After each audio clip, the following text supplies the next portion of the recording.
ओम शांति। 25 अक्टूबर 2023 आज बाबा के मधुर महावाक्य हैं। प्रातः मुरली। ओम शांति। बाप दादा मधुबन। मीठे बच्चे, तुम बेहद के बाप को याद करो, इसमें ही ज्ञान, भक्ति और वैराग्य तीनों समाया हुआ है। यह है नई पढ़ाई। प्रश्न: संगम पर ज्ञान और योग के साथ साथ भक्ति भी चलती है, कैसे? उत्तर: वास्तव में योग को भक्ति भी कह सकते हैं, क्योंकि तुम बच्चे अविचारी याद में रहते हो। तुम्हारी यह याद ज्ञान सहित है, इसलिए इसे योग कहा गया है। द्वापर से सिर्फ भक्ति होती है, ज्ञान नहीं होता, इसलिए उस भक्ति को योग नहीं कहा जाता। उसमें कोई एम ऑब्जेक्ट नहीं है। अभी तुम्हें ज्ञान भी मिलता, योग भी करते, फिर तुम्हारा बेहद की सृष्टि से वैराग्य भी है। गीत: किसी ने अपना बना के मुझको मुस्कुराना सिखा दिया। ओम शांति। बेहद का बाप समझाते हैं, शास्त्रों की पढ़ाई वह कोई पढ़ाई नहीं है, क्योंकि शास्त्रों की पढ़ाई में कोई एम ऑब्जेक्ट नहीं है। शास्त्रों से कोई दुनिया का पता नहीं पड़ता है। अमेरिका कहाँ है, किसने ढूंढी, यह बातें शास्त्रों में नहीं है। कहते हैं फलाने ने ढूंढी, दूसरे इलाके ढूंढते हैं अपने रहने लिए। देखा मनुष्य बहुत हो गए हैं, रहने लिए जमीन तो चाहिए ना। अब यह सब बातें पढ़ाई की हैं, इसको एजुकेशन कहा जाता है। तुम्हारा भी यह एजुकेशन है। इसको आश्रम कहें अथवा इंट्यूशन कहें व यूनिवर्सिटी कहें, इसमें सब आ जाता है। उस पढ़ाई के नक्शे आदि और हैं। शास्त्रों से रोशनी नहीं मिलती, पढ़ाई से रोशनी मिलती है। तुम्हारी भी पढ़ाई है। बैकुंठ किसको कहा जाता है? यह ना उस पढ़ाई में है, ना शास्त्रों की पढ़ाई में है। यह नॉलेज ही नहीं है जो एक बाप ही बतलाते हैं। मनुष्य तो कह देते हैं स्वर्ग नरक सब यहाँ ही है, बाप ही समझाते हैं।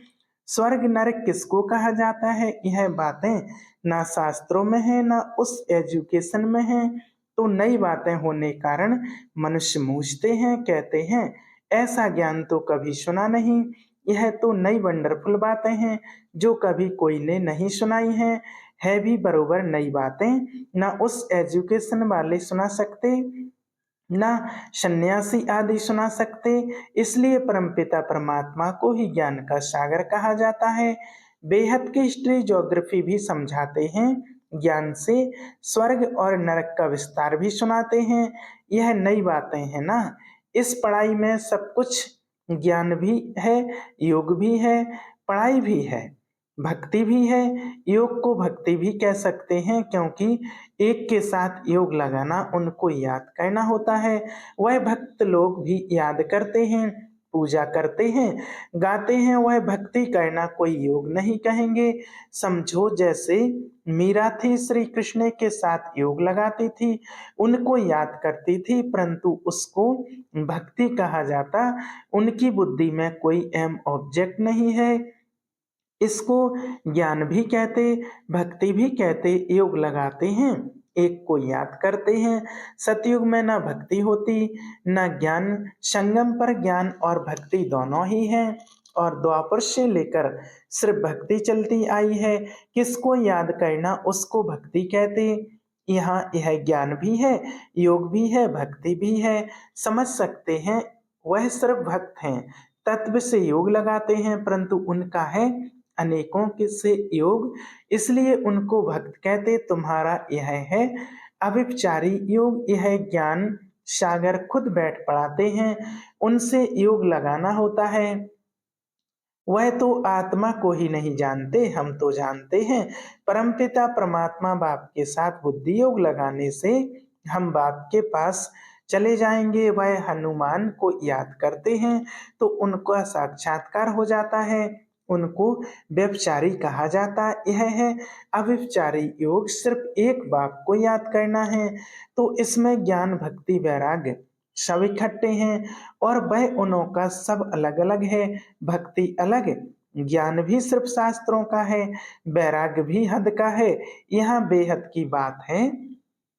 हम बेहद के बाप को जानते हैं, इसलिए उनको याद करते हैं।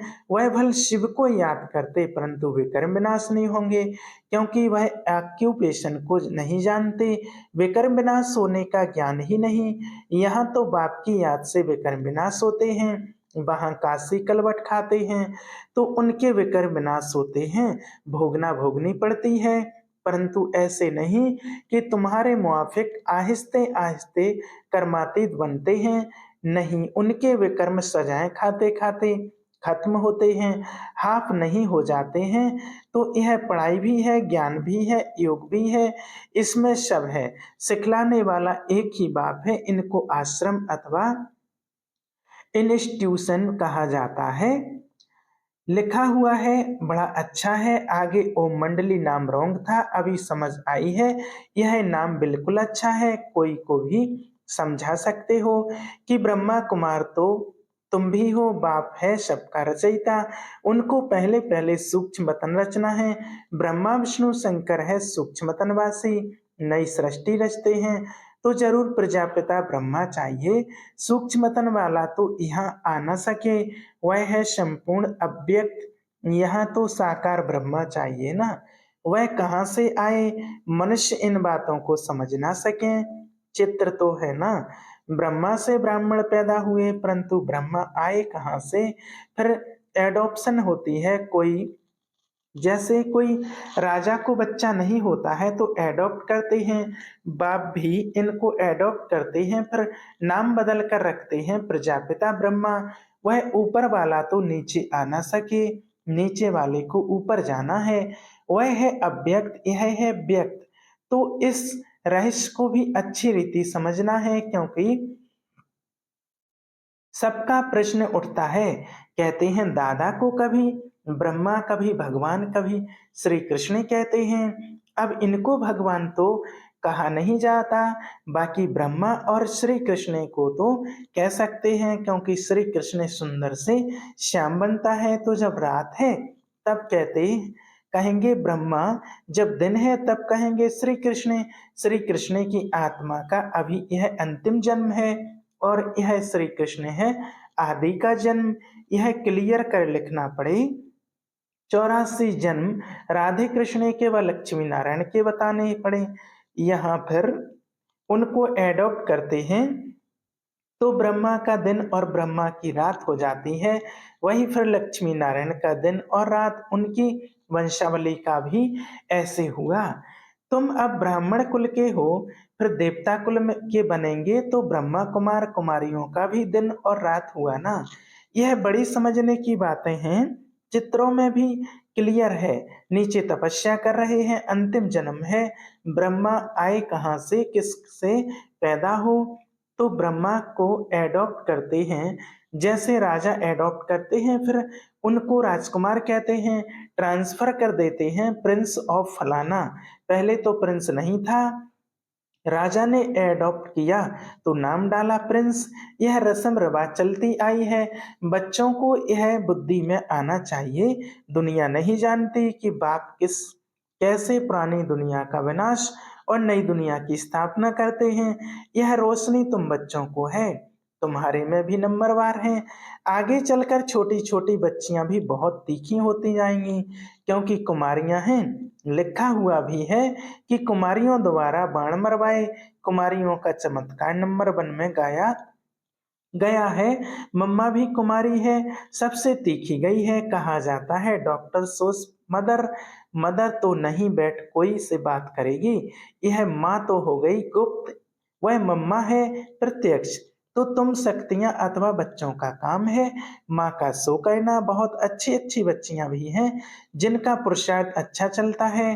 कौरव संप्रदाय में भी किन्हों के मुख्य नाम है ना, जो महारथी हैं, यहाँ भी महारथियों के नाम हैं।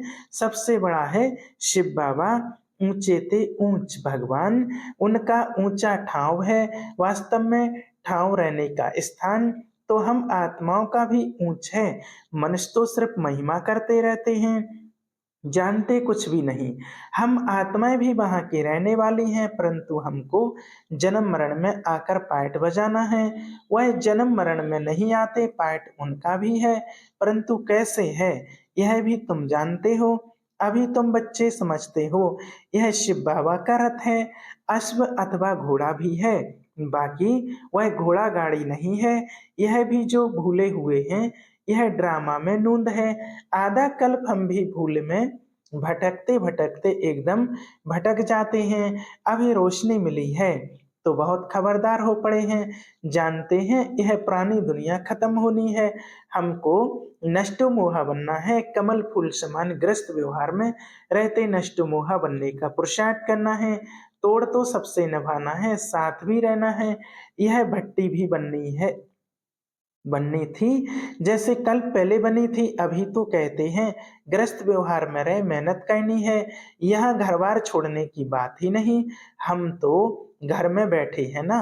कितने बच्चे हैं, लौकिक भी थे ना, छोड़ा कुछ भी नहीं। सन्यासी तो जंगल में चले जाते हैं, यह तो शहर में बैठे हैं।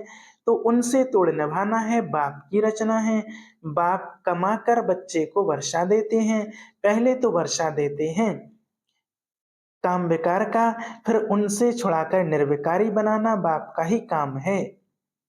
ऐसे भी होते हैं, कहाँ बच्चे माँ बाप को ज्ञान देते हैं, कहाँ बाप बच्चों को ज्ञान देते हैं। यह है ही राजयोग, वह है हठ योग।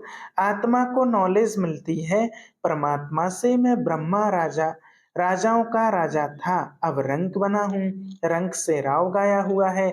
बच्चे जानते हैं अब हम जो सूर्यवंशी थे अभी शूद्रवंशी बने हैं, यह भी समझाना पड़ता है। नरक और स्वर्ग अलग है। मनुष्य यह नहीं जानते, तुम्हारे में भी कितने बच्चे कुछ भी नहीं जानते, क्योंकि तकदीर में नहीं है तो पुरुषार्थ क्या करेंगे। किनकी तकदीर में कुछ नहीं है, किनकी तकदीर में सब कुछ है। तकदीर पुरुषार्थ कराती है, तकदीर नहीं है तो पुरुषार्थ क्या करेंगे। एक ही स्कूल में चलता रहता है, कोई बच्चे आधा में गिर पड़ते, कोई चलते चलते मर पड़ते। जन्म लेना और मरना बहुत होता है। यह नॉलेज कितनी वंडरफुल है। नॉलेज तो बहुत सहज है, बाकी कर्मातीत अवस्था को पाना इसमें ही सारी मेहनत है। जब विकर्म विनाश हो तब तो उड़े उड़ सकें ध्यान से। ज्ञान श्रेष्ठ है, ध्यान में माया के विघ्न बहुत पड़ते हैं, इसलिए ध्यान से ज्ञान अच्छा है। ऐसे नहीं कि योग से ज्ञान अच्छा है।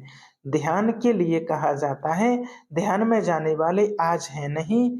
योग में तो कमाई होती है, विकर्म विनाश होते हैं, ध्यान में कोई कमाई नहीं है। योग और ज्ञान में कमाई है। ज्ञान और योग बगैर हेल्दी वेल्दी बन नहीं सकते। फिर यह घूमने फिरने की एक आदत पड़ जाती है, यह भी ठीक नहीं। ध्यान नुकसान बहुत करता है।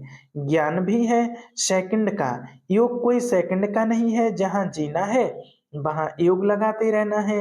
ज्ञान तो सहज है, बाकी एवर हेल्दी निरोगी बनना इसमें मेहनत है। सवेरे उठकर याद में बैठने में भी विघ्न बहुत पड़ते हैं। पॉइंट्स निकालते हैं तो भी बुद्धि कहाँ की कहाँ चली जाती है। सबसे जास्ती तूफान तो पहले नंबर वाले को आएंगे ना। शिव बाबा को तो नहीं आ सकते, बाबा हमेशा समझाते रहते हैं तूफान तो बहुत आएंगे। जितना याद में रहने की कोशिश करेंगे उतना तूफान बहुत आएंगे। उनसे डरना नहीं है, याद में रहना है, स्थिर होना है।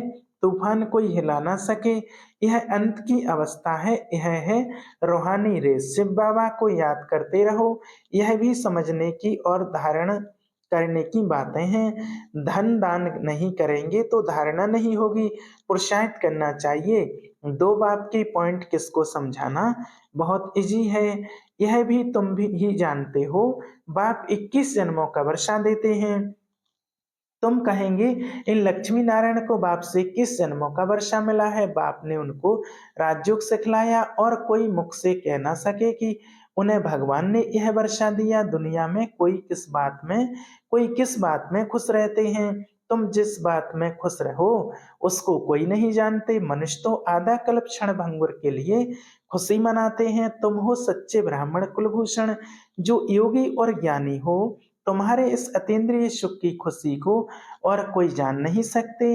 वह तो क्या क्या माथा मारते रहते हैं, मून पर जाने का पुरुषार्थ करते हैं, बहुत डिफिकल्ट मेहनत करते हैं। उन सबकी मेहनत बर्बाद हो जानी है। तुम बिना कोई तकलीफ के ऐसी जगह जाने का पुरुषार्थ करते हो जहां और कोई जा ना सके, एकदम ऊंच से ऊंच परमधाम में जाते हो। अच्छा, मीठे मीठे शिकलदे बच्चों प्रति माता पिता बाप दादा का याद प्यार और गुड मॉर्निंग। रूहानी बाप की रूहानी बच्चों को नमस्ते। हम रूहानी बच्चों की रूहानी बाप दादा को याद प्यार और गुड मॉर्निंग। नमस्ते, शुक्रिया बाबा। धारणा के लिए मुख्य पहला पॉइंट, ग्रस्त व्यवहार में रहते नष्ट मोह भी बनना है, साथ साथ सबसे तोड़ निभाते कमल फूल समान रहना है। दूसरा, धारणा करने के लिए ज्ञान धन का दान जरूर करना है, ज्ञान और योग से अपनी कमाई जमा करनी है, बाकी ध्यान दीदार की आस नहीं रखनी है। वरदान, संतुष्टता के सर्टिफिकेट द्वारा भविष्य राजभाग्य का तख्त प्राप्त करने वाले संतुष्ट मूर्ति भव। संतुष्ट रहना है और सर्व को संतुष्ट करना है। यह स्लोगन सदा आपके मस्तक रूपी बोर्ड पर लिखा हुआ हो, क्योंकि इसी सर्टिफिकेट वाले भविष्य में राज्य भाग्य का सर्टिफिकेट लेंगे। तो रोज अमृत वेले इस स्लोगन को स्मृति में लाओ। जैसे बोर्ड पर स्लोगन लिखते हो, ऐसे सदा अपने मस्तक के बोर्ड पर यह स्लोगन दौड़ाओ, तो सभी संतुष्ट मूर्तियां हो जाएंगे। जो संतुष्ट हैं वह सदा प्रसन्न हैं। स्लोगन, आपस में स्नेह और संतुष्टता संपन्न व्यवहार करने वाले ही सफलता मूर्त बनते हैं। अच्छा, ओम शांति।